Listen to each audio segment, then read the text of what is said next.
एक छोटे से वीडियो क्लिप से वायरल हुई और अपने कातिल अदाओं से सबको दीवाना बनाने वाली इस लड़की को तो आप जानते ही हैं, लेकिन आजकल ये कहाँ है और क्या करती है? क्या आप जानते हैं भारत के सभी घोटालेबाज इंडियन इकोनॉमी को चूना लगाकर लंदन ही क्यों भाग जाते हैं? जानेंगे टाटा नमक कैसे बना देश का नंबर 1 नमक। अंत में फांसी देते समय जल्लाद कैदी के कान में आखिर क्या कहता है, जानकर हो जाएंगे हैरान। नंबर 5, आपके मन में यह सवाल तो जरूर आता होगा कि आखिर इंडिया के सारे धोखेबाज जैसे विजय माल्या, नीरव मोदी, ललित मोदी करोड़ों का घोटाला करके लंदन ही क्यों भाग जाते हैं? दरअसल ब्रिटेन का कानून ये कहता है कि अगर कोई भी उनके देश में 2 मिलियन पाउंड के इन्वेस्ट करे तो वो सुरक्षित रूप से वहाँ रह सकता है। यहाँ तक कि लंदन में ऐसे लोगों को गोल्डन वीजा भी प्रदान किया जाता है। यूके की होम मिनिस्ट्री ऐसे लोगों को सिर्फ एक दिन में ही super priority visa service offer करता है और एंटरप्रेन्योर वीजा के लिए सिर्फ 2 करोड़ और इन्वेस्टर वीजा के लिए 20 करोड़ इन्वेस्ट करने होते हैं। इन वीजा की वैलिडिटी 3 साल की होती है, लेकिन बाद में इन्हें एक्सटेंड भी कर दिया जाता है।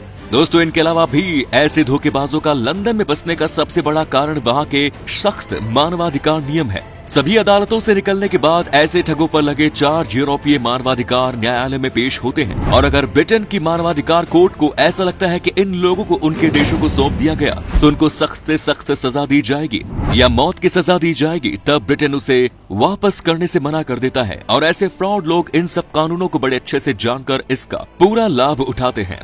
नंबर 4, दोस्तों, प्रिया प्रकाश वॉरियर को तो आप जानते ही होंगे, जो सिंगर कम एक्ट्रेस है। अपने करियर के शुरू में ही ये अपनी मलयालम फिल्म ओरू अदार लव के एक गाने से रातों रात फेमस हो गई थी। इस वीडियो क्लिप में इन्होंने अपने एक्सप्रेशन से पूरे सोशल मीडिया पर धमाल मचा दिया था। आप यकीन नहीं करेंगे, इतनी ज्यादा वायरल हो गई थी कि साल 2018 में ये गूगल पे सबसे ज्यादा सर्च की गई भारतीय अभिनेत्री भी बन चुकी थी, जिन्होंने दीपिका पादुकोण और सनी लियोनी तक को इस मामले में पीछे छोड़ दिया था। लेकिन इनका ये फेम बस कुछ दिन तक ही बना रहा और इसके बाद तो मानो सभी इन्हें भूल गए, क्योंकि इस ट्रेंड के बाद ही वापस कभी सुर्खियों में नहीं आ पाई। अभी प्रिया प्रकाश काफी फिल्मों में काम कर रही हैं, लेकिन जब से ये ट्रेंड से गायब हुई हैं, इनके फिल्मों को कोई भी नहीं पूछ रहा। दोस्तों, अगर आप भी प्रिया प्रकाश की अदाओं के दीवाने थे तो एक लाइक जरूर करिए। नंबर 3, दोस्तों, जब भी हम महीने की खरीदारी करने जाते हैं तो नमक में सिर्फ टाटा नमक ही क्यों खरीदते हैं? कोई और नमक क्यों नहीं? भारत जब अंग्रेजों का गुलाम था तब उसे अपने ही यहाँ पैदा हुए नमक को खाने के लिए अंग्रेजों से खरीदना पड़ता था। तब गांधी जी और उनके साथियों ने इसके विरोध में डांडी अभियान किया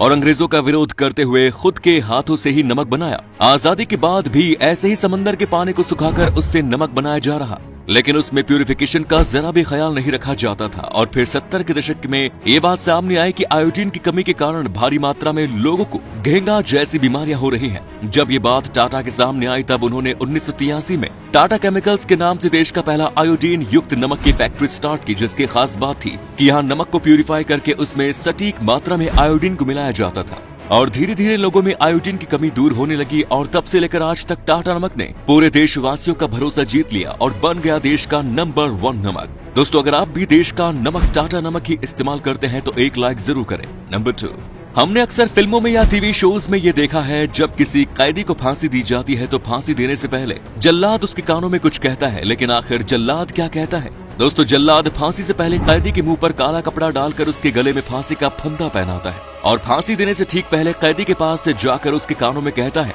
मुझे माफ कर देना, मैं तो बस एक सरकारी कर्मचारी हूँ, कानून के हाथों मजबूर हूँ।